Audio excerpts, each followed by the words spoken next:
اللہ تعالیٰ نے ہمیں جتنی بھی نعمتیں عطا فرمائی ہیں، ان نعمتوں میں سب سے بڑی نعمت ہمارے پاس ایمان کی ہے۔ ایمان سے بڑی نعمت کوئی نہیں، اس لیے کہ ایمان کی برکت سے ہم اپنے مالک کو پہچانتے ہیں۔ ہمیں رسول اللہ صلی اللہ علیہ وسلم کا تعارف اور پہچان ہے، ہمیں قرآن کا تعارف ہے۔ یہ ساری چیزیں ہمیں ایمان کی برکت سے حاصل ہیں۔ تو ایمان کی نعمت بڑی نعمت ہے، اس نعمت کا کوئی نعمت مقابلہ نہیں کرتی۔ ہمیں ایمان کی قدر اس لیے نہیں ہے کہ ہمیں ایمان ماں کی گود میں نصیب ہوا ہے، ہم مسلمان کے گھر میں پیدا ہوئے ہیں، ہمارے ماں باپ نے ہمیں اللہ اللہ کہنا سکھایا ہے۔ جب بچہ بولنا شروع کرتا ہے تو ماں اسے اللہ سکھاتی ہے، بیٹا اللہ کہو، لا الہ الا اللہ پڑھو۔ اس لیے ہمیں وہ قدر نہیں ہے۔ ان لوگوں سے ایمان کی قدر پوچھیں اور ان کی تاریخ پڑھیں جنہوں نے بڑی بڑی قربانیاں اس کے لیے دی ہیں۔ حضرت بلال حبشی سے پوچھو کہ ایمان کیا ہے، صہیب رومی سے پوچھو ایمان کیا ہے، سلمان فارسی سے پوچھو ایمان کیا ہے۔ ان کی سیرت پڑھو کہ ایمان کے لیے کتنی تکلیفوں سے گزرے ہیں، کیا کیا انہوں نے قربانیاں پیش کی ہیں، لیکن ایمان نہیں چھوڑا۔ ایمان کی قدر انہیں تھی۔ ہمیں ایمان ملا ہے مفت میں، ہمیں وہ قدر نہیں ہے جو ایمان کی ہمیں قدر کرنی چاہیے۔ اس لیے ہمارے بڑے فرمایا کرتے تھے، حکیم الامت مجدد ملت حضرت مولانا اشرف علی تھانوی رحمۃ اللہ علیہ، کہ جب بھی بارگاہ الہی میں تمہارے ہاتھ اٹھیں تو سب سے پہلے ایمان والی نعمت کا شکر ادا کیا کریں۔ اے اللہ، میں تیرا شکر ادا کرتا ہوں، تو نے مجھے ایمان کی نعمت عطا فرمائی ہے، اپنا تعارف اور پہچان نصیب فرمائی ہے۔ کتنی دنیا کے انسان بڑے عقل مند، بڑے ذہین، بڑے سمجھدار لگتے ہیں، یقین کریں وہ اللہ کو نہیں پہچانتے، انہیں اللہ کا تعارف نہیں ہے، ان کی زندگی اور جانور کی زندگی میں کوئی فرق نظر نہیں آتا، وہ قرآن کو نہیں جانتے، وہ رسول اللہ صلی اللہ علیہ وسلم کی سیرت کو نہیں جانتے۔ انسان ہیں، اللہ نے ہمارے اوپر کرم فرمایا ہے۔ تو ایمان کی نعمت سب سے بڑی نعمت ہے۔ مشائخ نے لکھا ہے کہ ایمان کی نعمت کے بعد بڑی نعمت ایمان کے تقاضوں کو جاننا ہے کہ ایمان مجھ سے کیا مطالبہ کرتا ہے، ایمان کے تقاضے کیا ہیں، میں نے کیا کرنا ہے کیا نہیں کرنا، میرے لیے جائز کیا ہے ناجائز کیا ہے، میرے لیے حلال کیا ہے حرام کیا ہے۔ ان چیزوں کو جاننا جسے ہم علم کہتے ہیں، ایمان کے تقاضوں کو جاننے کا نام علم ہے۔ واللہ اخرجکم من بطون امہاتکم لا تعلمون شیئا، اللہ نے تمہیں پیدا کیا، تم کچھ نہیں جانتے تھے۔ دنیا کی ہر مخلوق علم لے کر آتی ہے۔ سانپ کے بچے کو کوئی رینگنا نہیں سکھاتا، چڑیا کے بچے کو کوئی اڑنا نہیں سکھاتا، بکری کے بچے کو کوئی چلنا نہیں سکھاتا۔ انسان پل پل کا محتاج ہے، اسے چلنا سیکھنا پڑتا ہے، اسے بولنا سیکھنا پڑتا ہے۔ تو انسان جاہل پیدا ہوا ہے، اس جہالت کو دور کرنے کے لیے، ایمان کے تقاضوں کو جاننے کے لیے، اپنے مقصد زندگی کو پہچاننے کے لیے ضروری ہے یہ علم حاصل کرے۔ یہ علم کی روشنی کے اندر آئے، تب اسے ایمان کے تقاضوں کا پتہ چلے گا، اسے مقصد زندگی کا پتہ چلے گا، اور اس نے کیا کرنا ہے کیا نہیں کرنا وہ علم بتائے گا۔ قُلْ هَلْ يَسْتَوِي الَّذِينَ يَعْلَمُونَ وَالَّذِينَ لَا يَعْلَمُونَ، میرا اللہ فرماتا ہے کہ جاننے والے اور نہ جاننے والے برابر نہیں ہو سکتے۔ اللہ نے علم والوں کو بہت مقام دیا ہے، بہت اونچا کیا ہے۔ یرفع اللہ الذین آمنوا منکم والذین اوتوا العلم درجات، علم والوں کے اللہ نے درجے بہت بلند فرمائے۔ جو ایمان والوں میں علم والے ہیں ان کو اللہ نے بلند درجے دیے۔ قرآن کی برکت سے اللہ کتنے لوگوں کو بلند کر دیتے ہیں۔ کیوں بلند ہوتے ہیں؟ ان کے پاس قرآن کا علم ہوتا ہے۔ یہ علم جو ایمان کے تقاضوں کو بتاتا ہے، یہ علم کہاں سے آیا ہے؟ آسمان سے آیا ہے، آسمان سے آیا ہے۔ وحی کا علم آسمانی علم ہے، عرش سے آیا ہے، اللہ کی طرف سے آیا ہے۔ تو جو اپنی نسبت اس علم سے کرتا ہے اللہ اس کو بھی بلندی نصیب فرماتے ہیں۔ اس علم کی جو ڈگری ہے، اس کی مضبوط سند ہمارے آقا صلی اللہ علیہ وسلم تک پہنچتی ہے۔ کون سا علم ہے جس کی نسبت آقا صلی اللہ علیہ وسلم تک پہنچتی ہو؟ کوئی علم نہیں ہے سوائے اس علم کے۔ تو میں عرض کر رہا تھا ایمان کے تقاضوں کو جاننا یہ علم ہے۔ اگر ایمان کے تقاضوں کو نہیں جانتا تو یہ جاہل ہے، اور اسی علم کی برکت سے اللہ کتنے لوگوں کو بلندی نصیب فرماتے ہیں۔ آج یہ علم کہاں سکھایا جاتا ہے، کہاں پڑھایا جاتا ہے؟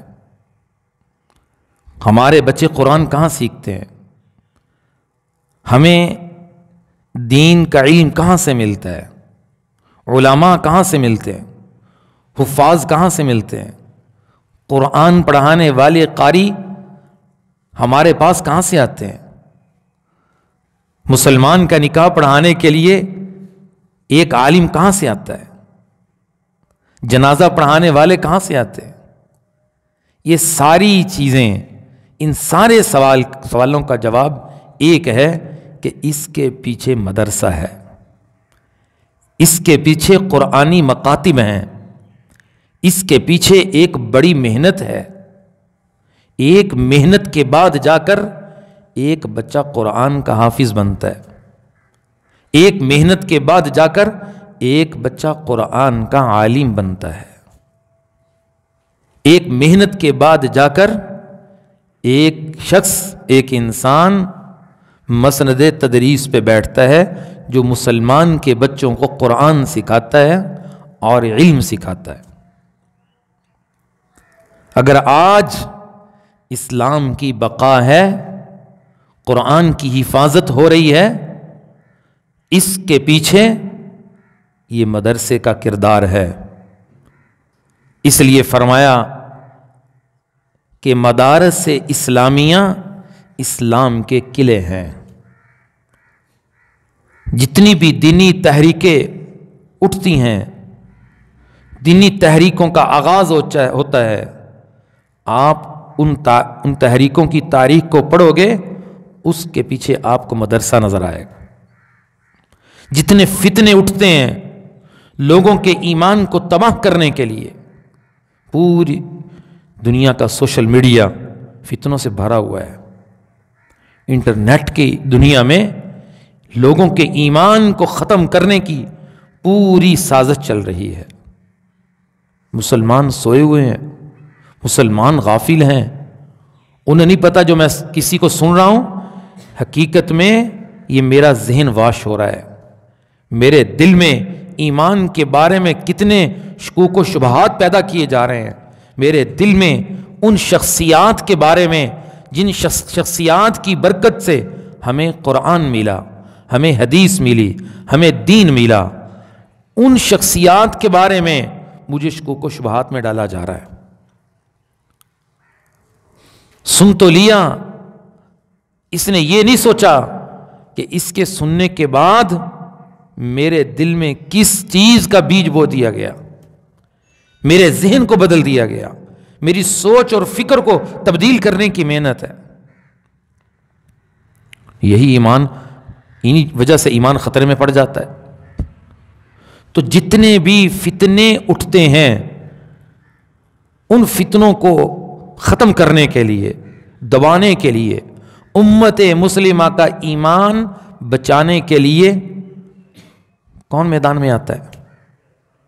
ذرا پڑھیے تاریخ، پھر فیصلہ کیجئے، آپ کو اس کے پیچھے مدرسہ نظر آئے گا۔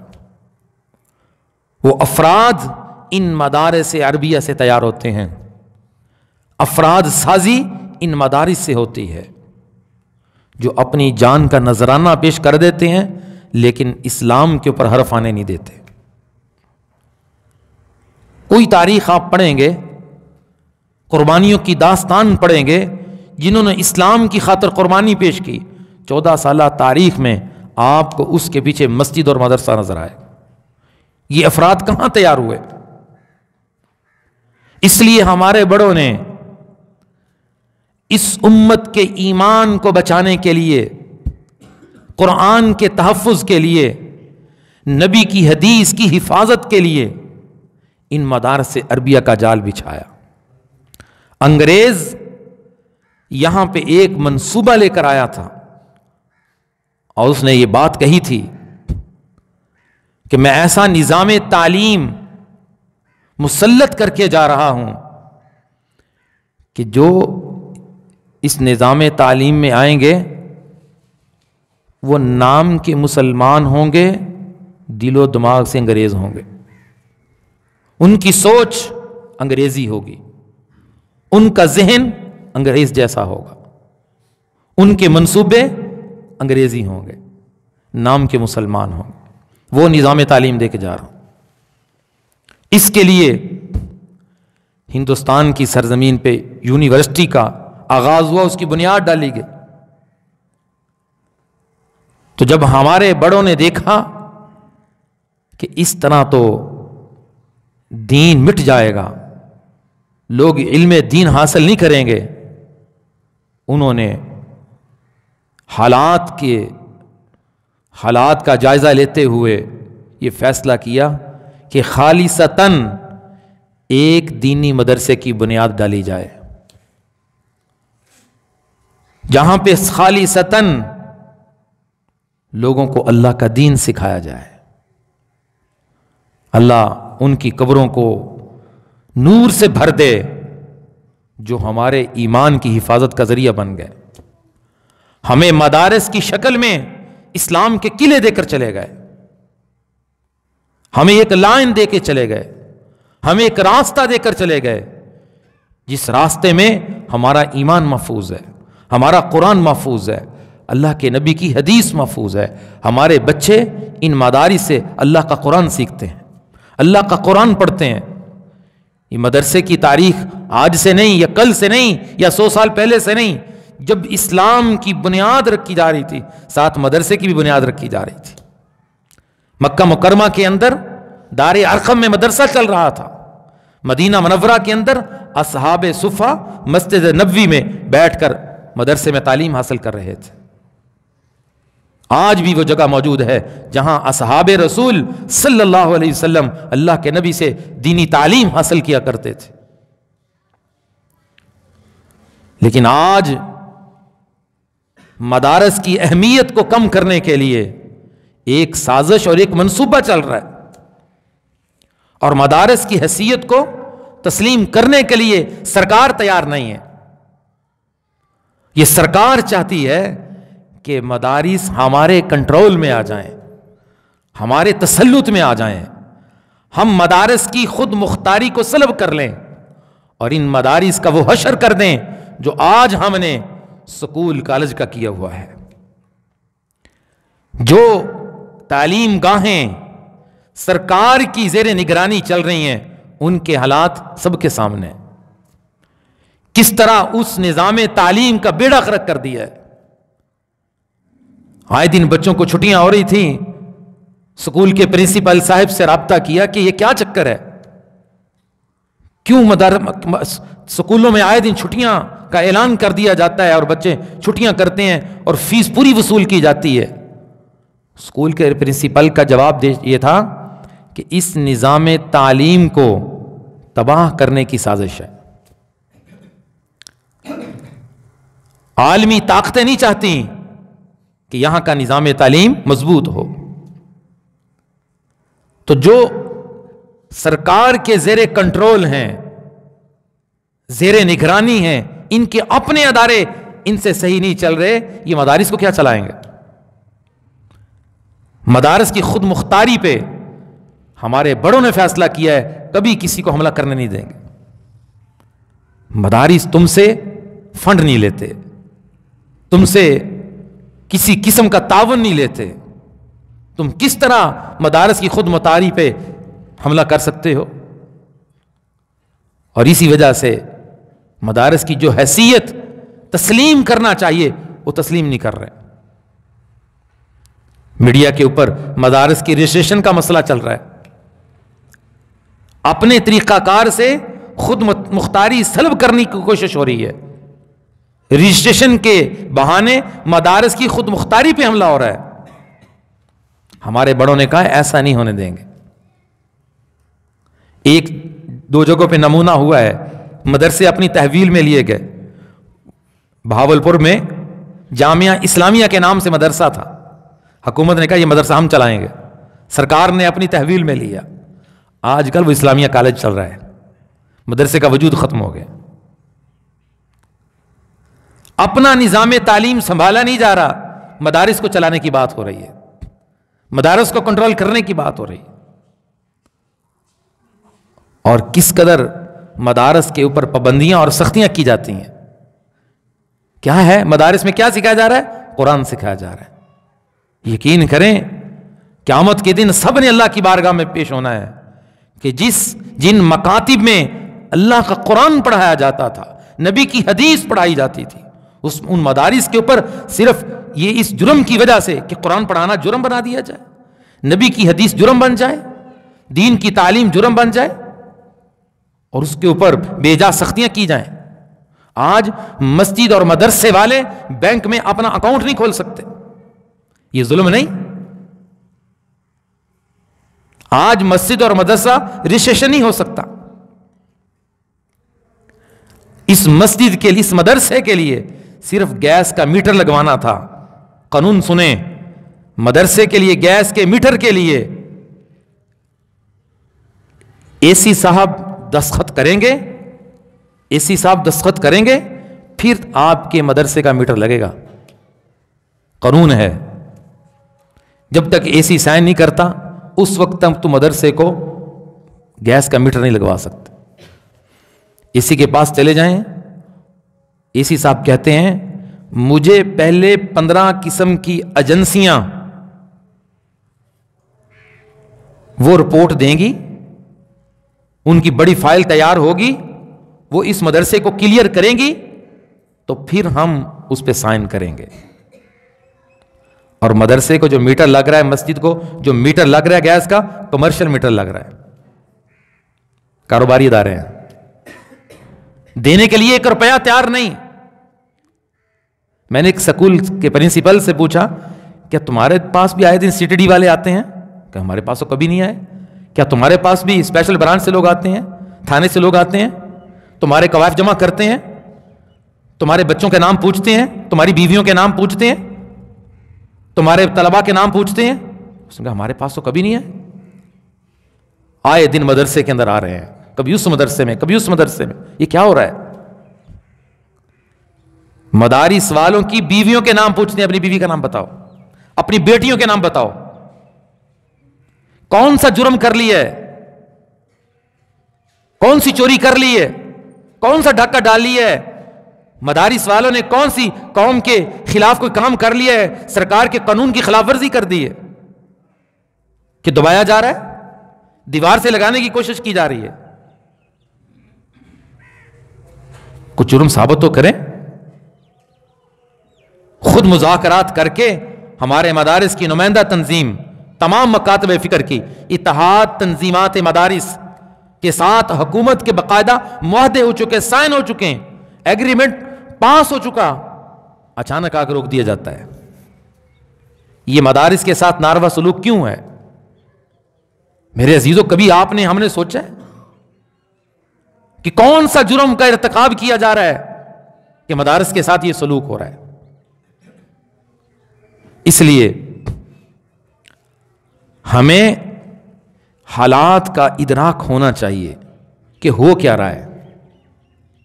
سوشل میڈیا پہ موضوع بحث مسئلہ بنا ہوا ہے, جس کے زبان پہ جو لفظ آتا ہے وہ بولتا جا رہا ہے. قوم کو صرف ایک وفاق, ایک بورڈ ہر سال وفاق المدارس العربیہ قوم کو سال میں 1 لاکھ حافظ فراہم کرتا ہے, ہزاروں علماء فراہم کرتا ہے. ایک بورڈ, کتنے بورڈ ہیں؟ آپ تاریخ اٹھائیں, مدارس کا کردار دیکھیں. تمہارے اندر آج ایمان موجود ہے, ایمان کی رمق موجود ہے. اگر آج تمہارے بچوں کا ایمان موجود ہے, وہ مدارس کی برکت سے ہے. جاؤ, جا کر ان ملکوں کا دورہ کرو, وزٹ کرو, ان علاقوں میں جاؤ جہاں سے مدارس ختم ہو گئے. علامہ اقبال نے کیا کہا تھا؟ میں دیکھ کر آیا ہوں, ان مدارس کو اسی شکل میں رہنے دو, اسی حالت میں پڑھنے دو, غریب کے بچوں کو اس میں پڑھنے دو. میں ان علاقوں کو دیکھ کر آیا ہوں, وہاں مسجدیں, مدارس استبل خانوں میں تبدیل ہو گئے, وہاں ایمان ختم ہو گیا. اور یہاں تک نعوذ باللہ انہوں نے یہ بات کہی کہ یہاں سے ہم نے ایمان کا جنازہ نکال دیا. اگر آج ایمان اور اسلام موجود ہے, قرآن کا تحفظ ہے, اور تو آئندہ نسلوں تک اللہ کے قرآن کو منتقل کرنے کا کوئی طریقہ کار ہے, وہ صرف اور صرف مدارس عربیہ ہے. لہذا ہم سب نے یہ فیصلہ کرنا ہے کہ اگر مدارس عربیہ کے لیے تحفظ کے لیے ہمارے بڑے ہمیں جو فرمائیں گے, ہم ان کی آواز پر لبیک کہیں گے. اس لیے کہ پوری قوم ان مدارس عربیہ کی محتاج ہے. ان مدارس عربیہ کی نسبت مدینے سے جڑتی ہے. شاہ ولی اللہ محدث دہلوی رحمت اللہ علیہ حدیث کے بڑے امام تھے. حدیث کا علم ہندوستان میں لانے والے شاہ ولی اللہ محدث دہلوی رحمت اللہ علیہ تھے. وہ ایک عرصہ مدینہ منورہ میں قیام کرتے ہیں, آپ صلی اللہ علیہ وسلم کے روضہ اقدس پہ مراقبات کرتے ہیں. جب وہ ہندوستان تشریف لاتے ہیں, آ کر ایک کتاب لکھتے ہیں, اس کتاب کا نام فیوزات حرمین.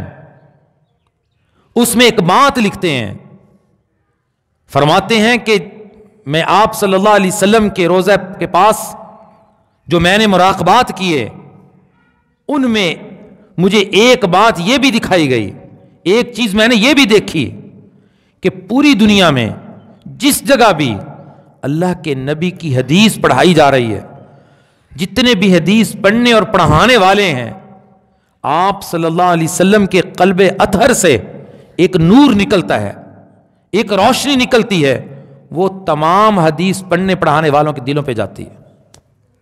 ان تمام حدیث پڑھنے پڑھانے والوں کا کانٹیکٹ, رابطہ روضہ رسول میں ہے. آپ صلی اللہ علیہ وسلم کی نسبت سے ان کا رابطہ وہاں پہ ہے.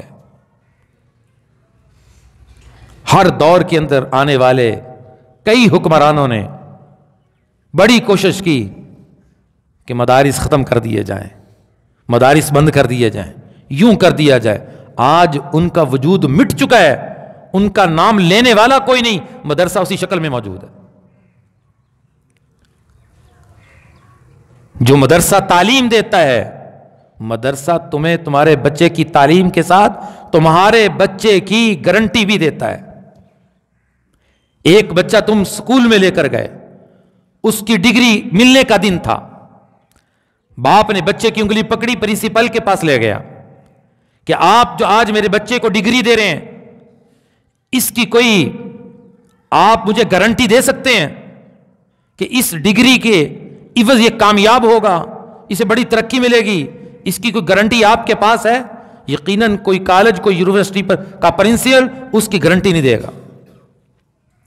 لیکن ایک بچہ تم نے مدرسے کو دیا, اس نے 3 سال کی محنت سے اللہ کے قرآن کے 30 پارے, 6666 آیتیں, 114 سورتیں اپنے سینے میں منتقل کی, اور جس دن اس کے سر پہ تکمیل قرآن کی دستار فضیلت باندھی جانی تھی, آپ مدرسے کے استاد سے پوچھتے ہیں آپ نے میرے بچے کو حفظ قرآن کی آج ڈگری دینی ہے, مجھے بتائیے اس ڈگری کی گارنٹی تمہارے پاس ہے؟